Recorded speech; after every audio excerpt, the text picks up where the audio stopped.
In this example problem, we have a measuring cup in a kitchen near the surface of the Earth. So it tells us that our acceleration of gravity is 9.8 meters per second squared.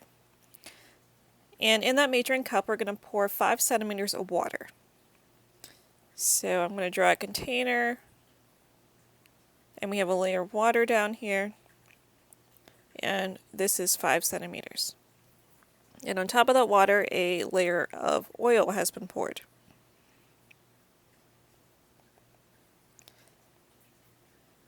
And that layer is 2 centimeters deep. We want to know what the absolute pressure is at the bottom of the water.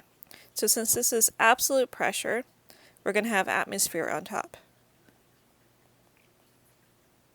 Alright, and since we're near the surface of the Earth, that's going to be Earth's atmospheric pressure.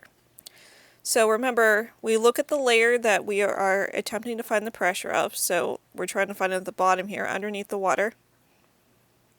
So that means we need to add all the pressures from above, which includes the atmosphere, the oil, and the water, since we're looking at the bottom here. So over here I've put down absolute pressure equals the atmospheric pressure times a density times gravity times height for the water times a gravity times density times height for the oil. So absolute pressure is going to equal 1.013 times 10 to the 5 pascals, so that's our atmospheric pressure, plus 1,000 kilograms per meter cubed times 9.8 meters per second squared times 0.05 meters. So that takes care of the water. And notice I'm just including the height of the water.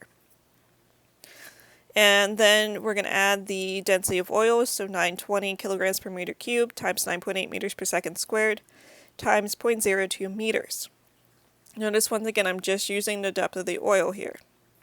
So that gives us an absolute pressure of 1.02 times 10 to the 5 pascals.